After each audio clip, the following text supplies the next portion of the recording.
Hey guys, welcome back to my channel. If this is your first time here, you're welcome to Sew with Mediva. And if you're a returning subscriber or a returning viewer, thank you for sticking to my channel.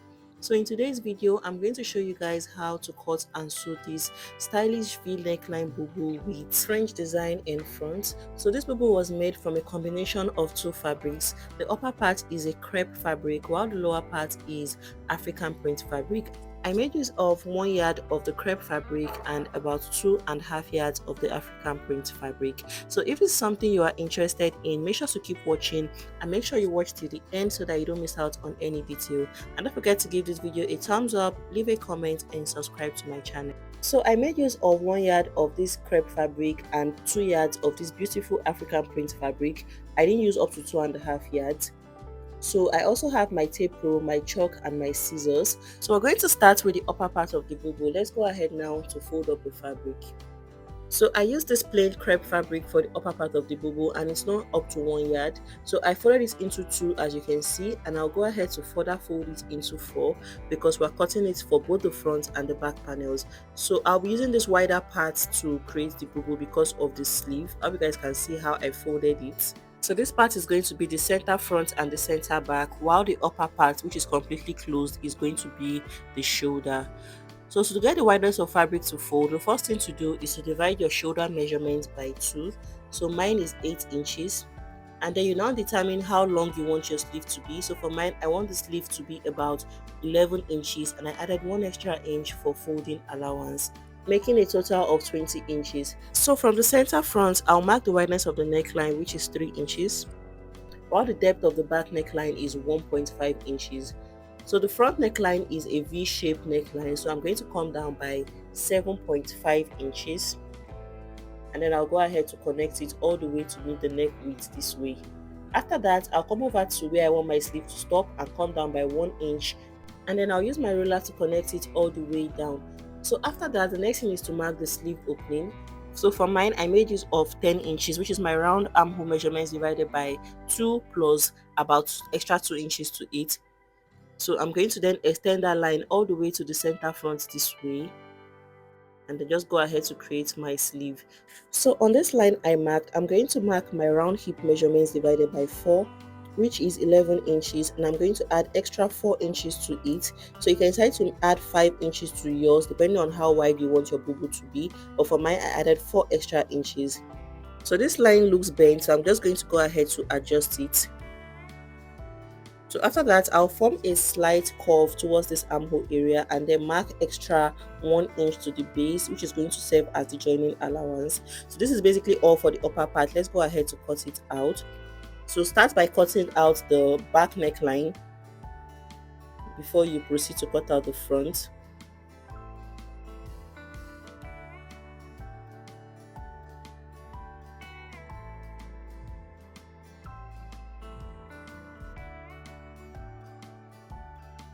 So after cutting out, I'm going to, before I cut out the front neckline, I'll use it to cut the lower part of my bubu. So I have my fabric here and it is in a fold of 4.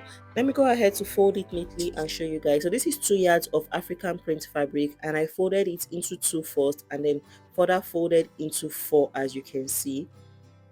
So I'm going to be placing the plain part of the bubu on it this way, making sure the center fronts are aligned. So the completely closed part of the African print fabric is the center front. I'll go ahead to use my pins to hold it down. So I made sure I left about 1 inch at the upper part of the African print fabric. As you can see, there's a 1 inch allowance there for joining. So just go ahead now to mark out the line this way. So from the point where I have that slight curve, I'm going to just extend it all the way down to the full length of my bubu. So I made this bubu a 3/4 length style. You can decide to make yours any length. I just work with the amount of fabric that I have. So I'll go ahead to cover that part. So I'll be cutting out all that excess at the other side. So the next thing to do now is to mark the full length of the bubu, and for mine I made use of 45 inches. I'm going to mark 45 inches and then just extend it all the way down. So this is all for the lower part of the bubu. Let's go ahead to cut it out.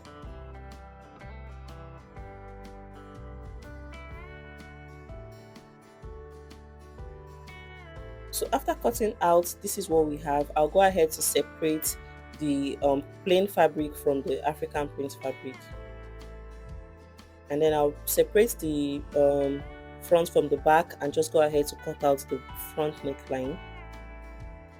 After that, the next thing to do is to join the plain and the pattern fabric together.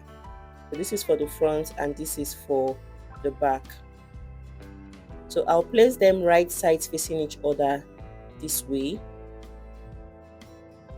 This is right sides facing each other this way, and then proceed to join together using the allowance that you added. I'm going to join them together using my seam allowance. So when I'm done with that, I'll repeat the same process for the back. I'll place them right sides facing each other this way, and then go ahead to join it all the way down. So after joining, this is what it looks like. I went ahead to open up the seam on the wrong side and I ironed it out so that it lays down flat and looks very neat on the right side. So by doing this, when you check it on the right side, you see that it appears really flat and the joining is not even obvious anymore. So I did the same thing for the back as well, opened up the seam and I ironed it out. So I also cut out facing for the front neckline and for the back, and this is what we have. So I'll place it right sides facing each other this way, and then go ahead to join it together using 1/2 inch allowance. Start from the midpoint and join it all the way up. When I'm done, I'll notch it and turn it over to the right side. And for the back, I have also cut out the facing. I'll go ahead to join it together, notch it and turn it over to the wrong side. So after stitching down the facing, this is what it looks like. I notched the seam and then I flipped it over to the wrong side and I ironed it out. I did the same thing on the front panel and this is what we have. So I'm still going to use our hemming gum to seal it when we are done. But the next thing to do is to join the shoulders of the front and the back. So I'm going to place them right side facing each other this way, and then I'll flip the front facing to the back this way and go ahead to stitch it all the way down using 1/2 inch. I'll repeat the same process on the other side. I'll flip the front facing to the back this way and then go ahead to close up the shoulder using 1/2 inch. This is going to help it appear neat on the wrong side. So when I'm done with that, I'll show you guys. So after closing up the shoulders, this is what we have. The next thing I'm going to do is to open up the seam again and iron it so that it lays down flat. This is going to also help it appear very neat on the right side. And when I'm done, I'll fold in the sleeve twice and then stitch it all the way down. So I'll repeat the same process here and then I'll fold it in and stitch it all the way down. So after stitching, this is what it looks like. I have also ironed it out and you can see how neat it looks now. You see how beautiful it looks now.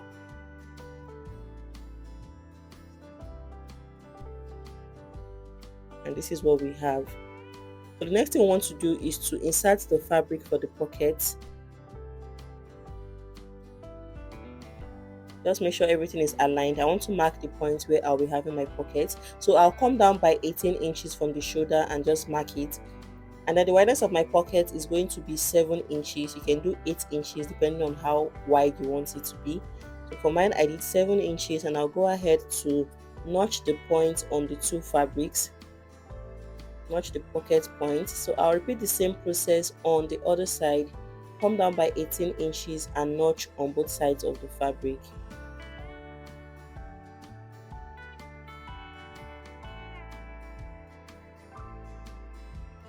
So after doing all of that, I've also cut out the fabrics I'll be using as the pockets. And then I'll place it on the right side of my dress. On the front panel, I'll go ahead to use my pin to hold it down and stitch it. I'll repeat the same thing on the other side. On the front panel alone, I'll stitch it on it. So when I'm done, I would open up the back and also repeat the same process.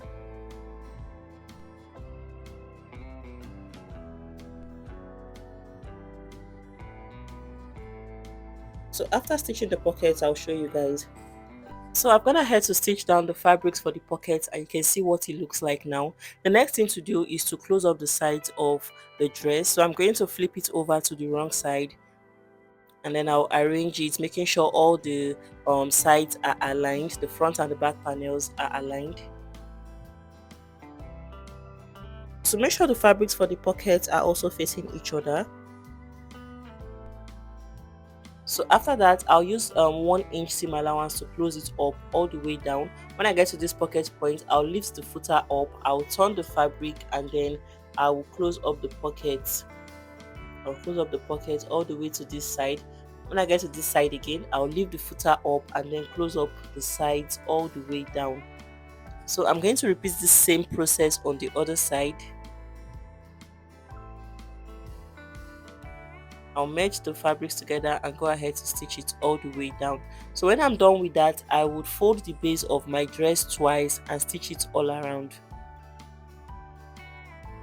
So after closing up the sides, this is what it looks like. You can see how beautiful and neat it looks. I also used my hemming gum to seal the facing on the wrong side. I have showed you guys how to do that in several videos. So these are the pockets on the side, and I have finished up the base of the dress by folding in twice and stitching all around.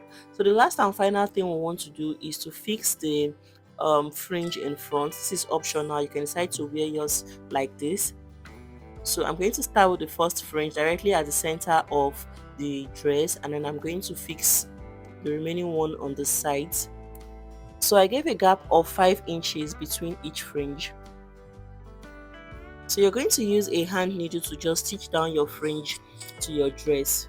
So you can see I have 5 inches apart from each fringe. So I'll go ahead to do the stitching. I'll show you guys the finished product.